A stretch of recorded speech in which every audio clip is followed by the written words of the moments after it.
So yun, what's up sa inyo mga tropang gala? It's me again and we are back for another video. Sobrang trick ng araw. So yeah, good afternoon. It's 2:45, 2:42 to be exact.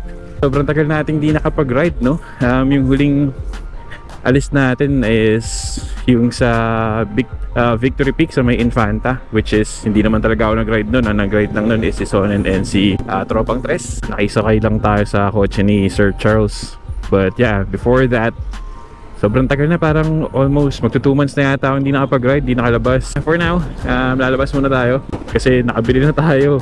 So finally, nakabili na tayo ng mic adapter and mumura yung mic lang naman, Boya na mic. So testing natin siya ngayon since meron tayong malakihang ride na parating. Since work at office or work on site yung girlfriend ko si Cathy, susunduin natin siya ngayon. So from Tondo babiyahe tayo to Makati para sunduin si Cathy.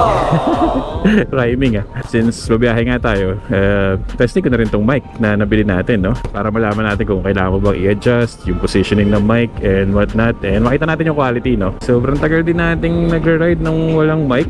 Inaabot na ng 1 taon. Ngayon lang talaga ako nakabili ng mic. Kung matagal na kayo sa channel or kung palagi kayo nanonood ng mga videos natin, kung mapapansin nyo, laging mahangin yung boses ko or yung videos natin kapag nagra-ride, no?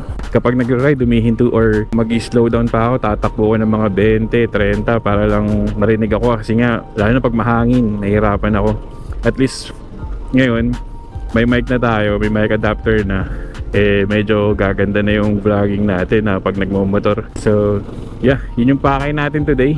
Magtetest lang tayo na itong ating biniling mic adapter and mic. Tetest na natin siya, road test.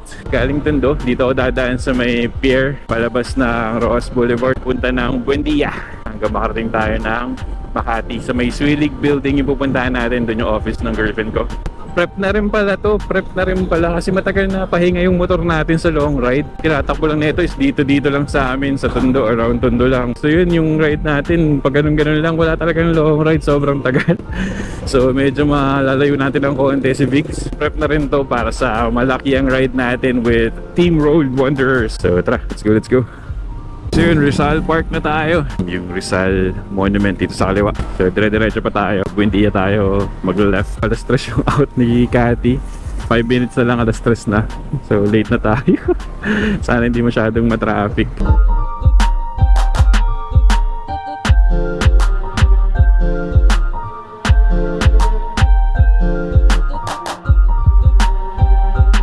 Pagka nasa isang lugar, kunyari lumaki ka sa Manila, madala ka talaga bumisita sa mga tourist spots ng lugar nyo, no? Kasi alam mong nandyan lang Ang dala akong magbisita ng mga tourist spots dito, like Intramuros, etong yan, yung bagong Dolomite Beach. So minsan kapag ka may time tayo or tanggal ka ride, lubutin natin yung Manila, yung mga spots dito.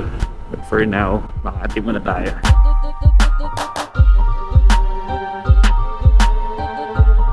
PICC na tayo, no? Itong sa right side PICC yan, Star City, Bangko Sentral itong nasa kaliwa ko. Pag papunta kayo ng MOA, pwede na dito, kanan na kayo dito. Ang labas nyo sa may Sofitel, sa may Bamboo Palace. Pwede rin naman diretso, labas kayo ng Buendia, so dadaanan natin ngayon. Difference lang, mag-U-turn ako pa balik, then since kailangan ko papunta ng Ayala. So yeah, PICC na, yun, Star City, kita yung, hindi ko alam kung kita yung Ferris wheel. But yan siya, hindi tayo sa baba. So yung padiretso na yan, padiretso ng Baklaran, yan sa tulay.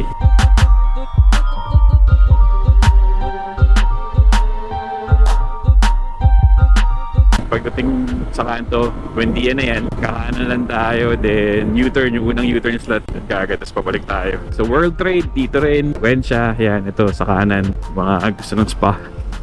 Tayo dun, pabalik tayo dun sa kabila. So mag-U-turn tayo dito. So itong diretso, pamawa pa rin yan. Ito, World Trade na yan sa kanto. Yung malaking building na yun na kulay beige.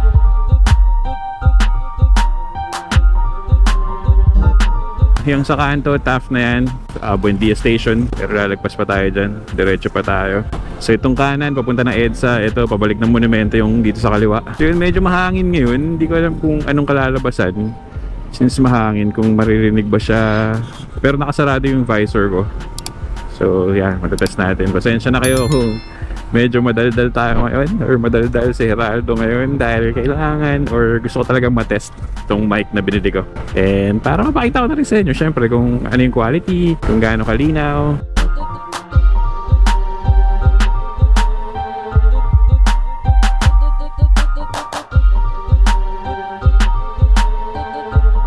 So yun, dito na tayo sa bandang Osmeña Highway yan. Sa kanto na yan, Osmeña Highway yan. Pag kumanan ka dyan, papunta yan ng Skyway. Mga papunta na ng Las Piñas, Alabang. Etong sa kabila, yan, pabalik yan ng Manila. Pero tayo, diretso pa tayo. Doon pa tayo, bandang Ayala pa, lalagpas pa. Papasok na tayo ng Makati. So ito, may railway ng PNR dito. So yan. Up, up, up, up, up. Lusot. 11 minutes, nandun na tayo. Kakalagpas na natin ng Chino Roses, no? Etong kanto na to, Ayala Ave na. Pero didiretso pa tayo.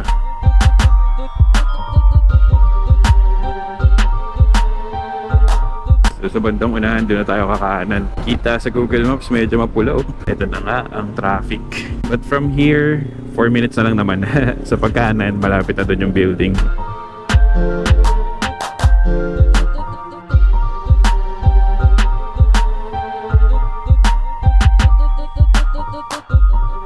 So yun, dito na tayo kakanan sa Makati Avenue. Swilig is nandun sa kabila. Nasa kaliwang side yung Swilig. Ito yung Swilig sa may kanto. Sa kaliwa lang tayo dito. Ito na yung building mismo. So hindi ko alam kung saan si Kati dito. Malaman natin. Tayo natin dito sa bandang kanto. Ayan. So yun, nandito na si Kati. Nandito lang ako sa gilid ng daan. Let's see. Naangkas na sa akin si Cathy. So yun, pauwi na tayo. Pero naisip kong daanan yung isang bilihan ng donuts sa Espanya. Sumisikat yung sa TikTok eh. Maraming bumibili. So baka daanan namin yun. Since merienda na, makapag merienda man lang.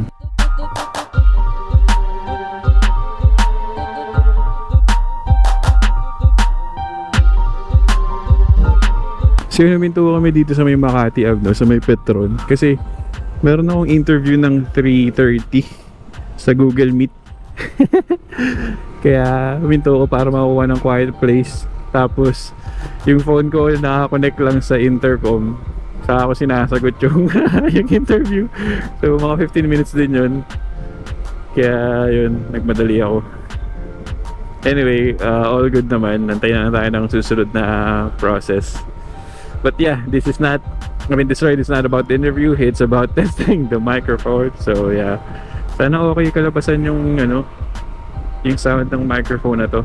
So papunta tayo ng Espanya ngayon. Tatry natin yung isang donut. Sumisikat na donut doon sa TikTok. Homemade, alam ko homemade siya eh. So malalaking donut. So let's try that one. Pang merienda, then diretso sa bahay, doon na natin kakainin. So let's go.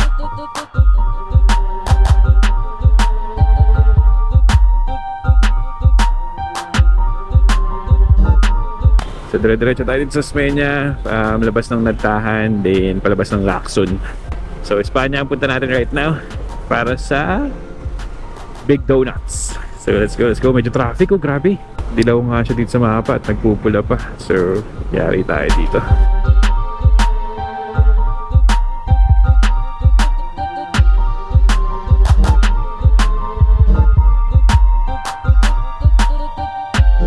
So yun, habang dito tayo sa likod ng ambulansya, no, na ayaw nating masakyan sana, no.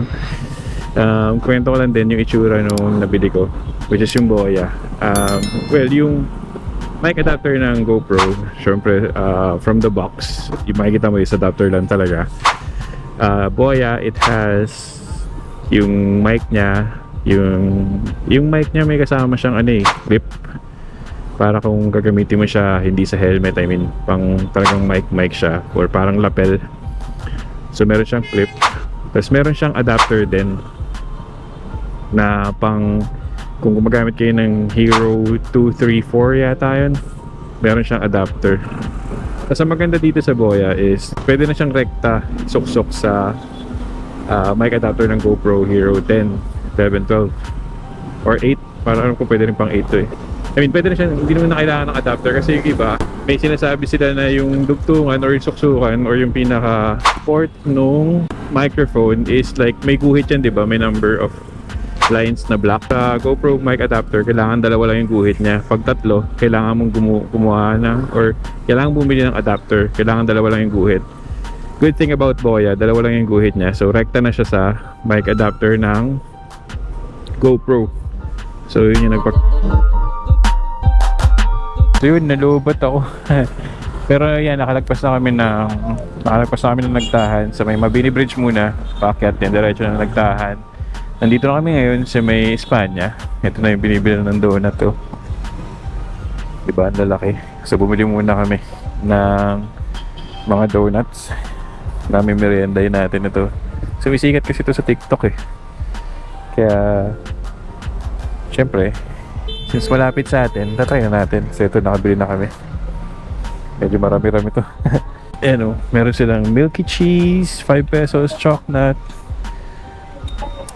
choco coconut, ubi coconut, buko pandan, pinipit, cheese roll, tapos meron silang malalaking donuts din worth 25, 35.